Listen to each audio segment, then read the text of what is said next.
cet espace où je partage avec vous mes pensées singulières. Je suis Sabrina Ménasria et aujourd'hui je vais vous parler du HPI et de son intellect qui parfois peut être tyrannique. Alors ça, c'est quelque chose que j'ai moi-même vécu, cette tyrannie du mental, ces choses qui tournent en boucle dans la tête et qui empêchent de dormir, d'être serein et qui provoquent beaucoup d'inconfort, de mal-être, voire, quand ça va trop loin, de souffrance. Ce que je voudrais d'abord reclarifier, c'est que quand on parle de haut potentiel intellectuel, il y a plusieurs études qui ont montré qu'en fait, les personnes HPI étaient hyper excitables sur 3 domaines, c'est-à-dire qu'elles étaient intenses, elles réagissent très fortement à des stimuli et elles y répondent de manière amplifiée, donc elles les ressentent plus fort. Et ça dans 3 domaines. Le domaine intellectuel, évidemment, c'est celui qu'on met en avant quand on parle de HPI, mais aussi l'intensité émotionnelle et créative. Et en fait, on se rend compte que on met toujours en avant le côté intellectuel du HPI, mais son hypersensibilité est très présente et son besoin de créer et d'innover est très présent également. Et qu'est-ce qui se passe en fait quand le mental commence à devenir tyrannique? C'est que la dimension intellectuelle du singulier va être surinvestie et très souvent au détriment de sa dimension émotionnelle qui va reléguer au niveau de l'inconscient. Alors pourquoi mettre les émotions à la cave? C'est parce que déjà au niveau social et sociétal, on nous apprend pas à gérer nos émotions. Donc quand on ressent une émotion, généralement quand on est enfant, on se débrouille avec, on est là et puis soit on est triste, on est joyeux ou on est touché, on se sent pas bien, mais on se débrouille. On se débrouille et on apprend à gérer ça. Et c'est encore plus présent aussi chez les hommes, puisque les hommes hypersensibles, socialement en fait, et historiquement, parce que les choses changent, sont pas forcément, on n'attend pas forcément d'eux qu'ils expriment leurs émotions et qu'ils présentent en fait cette part-là de leur personnalité. Donc c'est compliqué. Et le mental tyrannique est bien plus présent chez les hommes parce que justement, le fait de s'autoriser cette dimension, cette sensibilité est plus compliqué. Et puis on en reparlera un petit peu plus tard. Et qu'est-ce qui se passe en fait quand on surinvestit une dimension de notre personnalité au détriment de l'autre? Et cette autre dimension, elle va être reléguée au niveau de l'inconscient. Et comme le dit Jung, l'inconscient lui-même possède une personnalité. Et puis à un moment donné, ce qui va se passer, c'est que, je le cite, l'opposition inconsciente va parvenir à paralyser l'activité consciente. Donc elle va venir un petit peu mettre le bazar dans ce mental qui est un outil très puissant du HPI, puisque il faut quand même se rendre compte que cette intensité intellectuelle, elle permet quoi? Elle permet d'analyser des informations, de chercher à comprendre, de chercher une forme de réalité absolue. Donc c'est un intellect qui a besoin d'être stimulé, donc un besoin d'apprendre, une curiosité incroyable. On la voit beaucoup chez les enfants, mais aussi chez les adultes. Résoudre des problématiques, trouver des solutions et aller chercher les informations là où elles sont pour en avoir l'analyse la plus objective, rationnelle et juste possible. Donc ça, c'est une force évidemment. C'est un peu la zone de confort des HPI, le monde des idées, le questionnement, la compréhension. Et c'est là où finalement, c'est plutôt facile parce qu'il y a cette tendance innée à avoir cet outil de compréhension du monde qui fonctionne très bien. Et ça, c'est génial. Parce que, en plus, si on ajoute le fonctionnement en arborescence qui va aller papillonner et chercher l'information là où elle se trouve, ça permet vraiment, cet outil, si on peut l'appeler comme ça, de disposer d'une quantité d'informations incroyable, de l'exploiter, d'avoir une réflexion approfondie. Et puis, du coup, de pouvoir l'utiliser pour soi et pour les autres. Donc, comprendre avant les autres, anticiper les problématiques, et ça de manière très facile et sans s'en rendre compte. Donc, cette dominante intellectuelle des singuliers HPI, finalement, c'est quand même une chance, en tout cas pour elles, et puis pour les autres, quand elles arrivent à partager ça.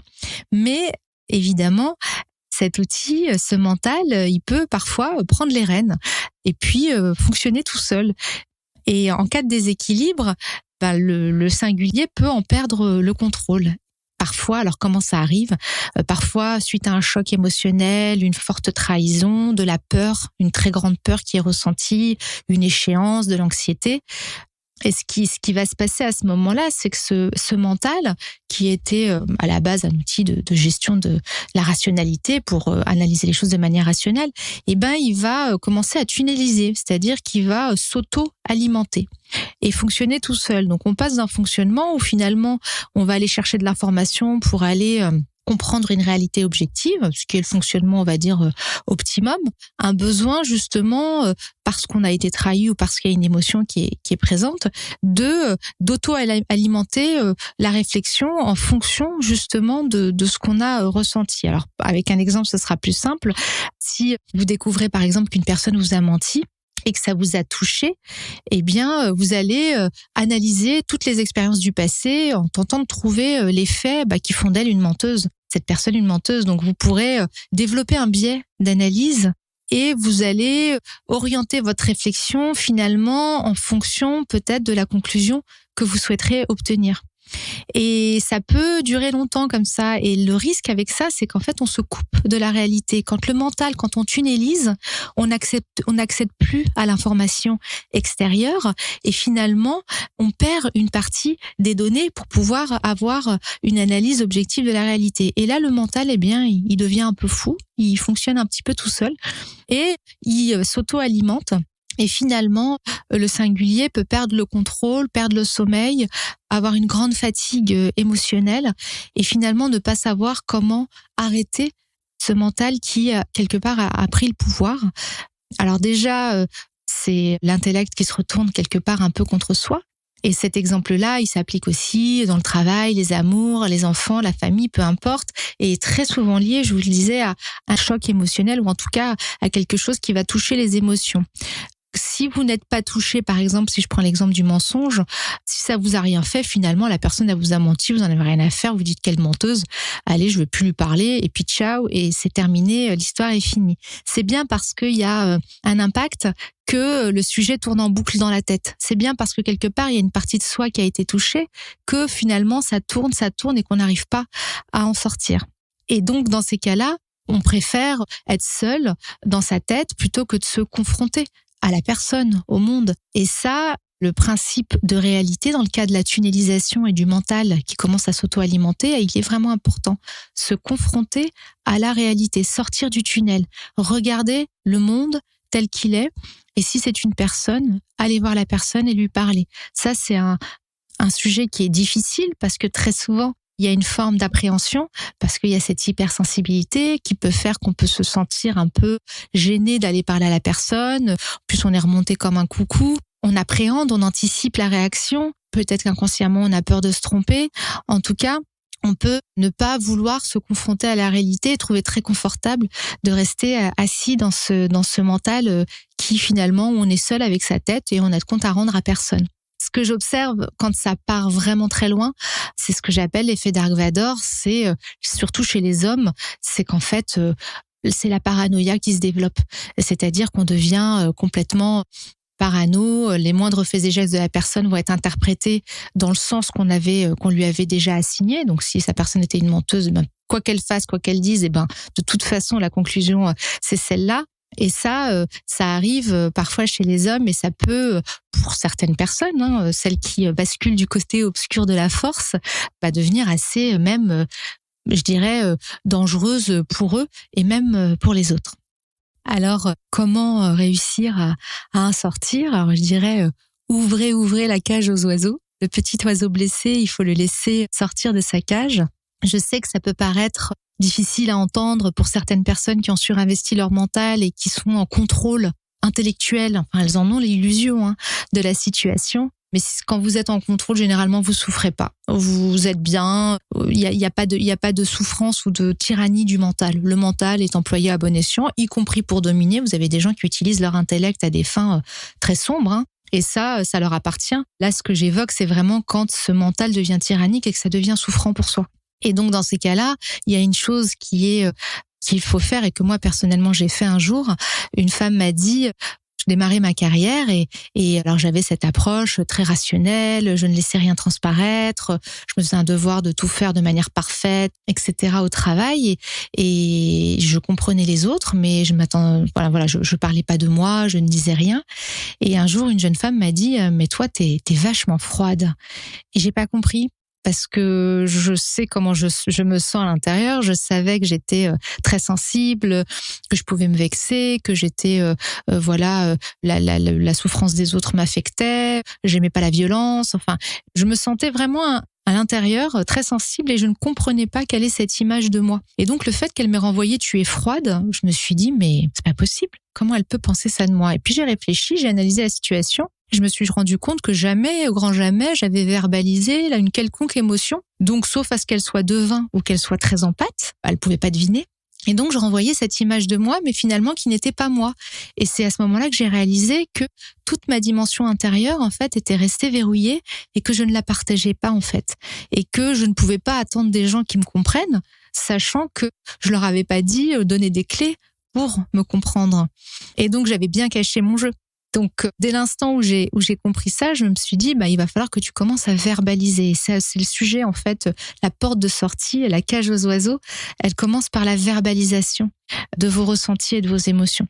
Dire, ça m'angoisse, dire, je suis sensible à ça, même dire, j'ai passé un bon moment, j'ai peur, je me suis sentie mal quand tu m'as menti, c'est une façon d'admettre vos ressentis et de les partager avec l'autre et de lui permettre de vous comprendre si elle le souhaite, parce qu'après tout, la personne n'est pas obligée de vous comprendre. Elle peut très bien se dire je m'en fiche, quoi, pareil. Et puis à ce moment-là, vous prendrez vos dispositions et vous ferez votre ménage. Mais en tout cas, ce qui permet de sortir de cette tyrannie du mental, c'est l'ouverture des émotions. C'est la verbalisation des émotions pour que les autres apprennent à vous comprendre. Et que vous puissiez vous aussi, parce que le verbe et les paroles sont très importantes. Tout ce qui se passe dans la tête, c'est bien. Mais mettre les émotions, en tout cas le mental à travers des mots, c'est beaucoup mieux. Ça permet d'évacuer, de libérer le corps, de libérer la tête. Et ça a un effet très salvateur. Et dans les thérapies, c'est très utilisé. La parole libère. Et quand on est singulier à forte dominante intellectuelle, donc HPI, on a besoin de rééquilibrer la dimension émotionnelle. Donc l'hypersensibilité doit exister au même titre que l'intensité intellectuelle. Et un moyen de la faire exister, c'est de la verbaliser. Ça permet de la mettre à côté et non pas à la cave. Et c'est assez intéressant parce que les HPI sont hypersensibles et sont empathes. Donc, ils vont comprendre les émotions des autres. Donc, si quelqu'un s'adresse à vous en vous disant « je me sens pas bien, je suis confuse, j'ai besoin de ton aide », automatiquement, vous allez l'aider. Ça va vous toucher. Vous n'allez pas être au niveau de la tête. Et peut-être que même si c'est quelqu'un que vous n'appréciez pas, le fait que cette personne vous parle avec une telle authenticité et ouvre quelque part ses émotions, elle va vous toucher à un endroit qui n'est pas celui de la tête, qui est celui du cœur. Et donc là, vous allez avoir tendance à réagir et à vouloir aider ou à vouloir accompagner, etc. Et peut-être changer votre point de vue sur la personne. Et c'est intéressant de voir à quel point, du coup, dans ce sens-là, ça peut marcher quand la personne s'adresse à un empathe et lui demande de l'aide, en tout cas au HPI, et que vous ayez envie de l'aider, mais que dans l'autre sens, de pouvoir verbaliser les émotions, du coup, ça fonctionne moins bien. En tout cas, c'est plus compliqué. Et ensuite, les gens en feront ce qu'ils veulent. Est-ce qu'ils l'utiliseront pour mieux vous comprendre ou est-ce qu'ils s'en ficheront? C'est pas le problème. La question, c'est qu'en redescendant au niveau de votre cœur, en fait, vous permettrez à votre esprit de se libérer. Moi, je l'ai vraiment vécu. Et ce qui se passe aussi, c'est assez incroyable, c'est que l'image que vous renvoyez à l'extérieur correspond à ce que vous êtes intérieurement. En tout cas, à ce que vous ressentez intérieurement. Et vous ne souffrez plus de ce grand écart entre ce que je ressens, qui est très fort. Je vous rappelle quand même, intensité, singularité, c'est très fort. Donc, ce que je ressens, ce que je pense, et puis ce que les autres pensent de moi et ce que les autres pensent que je ressens. Et il y a cet accord Toltec, ne faites pas de suppositions. Donc, le mieux pour que les gens sachent, vous comprennent et pour faciliter les interactions avec les autres, c'est justement de laisser transparaître plus de choses de vous. L'ensemble des personnes ne sont pas toutes empathes comme les singuliers. Elles ont besoin de mots, elles ont besoin d'être guidées pour vous comprendre et pour mieux apprendre à vous connaître. Et ça, c'est un point vraiment important. c'est que ce soit aussi dans l'autre sens et que vous fassiez aussi, à mon sens, des pas vers les autres pour justement leur expliquer vos émotions et ce que vous ressentez. Et ça permet un meilleur alignement et ça permet de faire vivre ce qui est vraiment la chose importante chez le HPI, à côté de cette dimension et de cette intensité intellectuelle qui veut gouverner toute seule votre personnalité, alors que vous avez cette dimension émotionnelle qui est très forte. Et pour pouvoir justement rayonner pleinement dans tous ces talents, dans toutes ces dimensions qui sont absolument incroyables, il faut que cette dimension-là puisse exister et qu'en tout cas vous lui apportiez une porte. Et quant à la dimension créative, qui est aussi un autre pan très important, j'y reviendrai dans d'autres épisodes. Voilà, j'espère que ces quelques mots vous auront apporté des éclairages. N'oubliez pas que la psyché humaine n'est pas une science exacte, que chaque individu est unique, donc ne gardez que ce qui fait sens pour vous. À bientôt pour de nouvelles pensées singulières.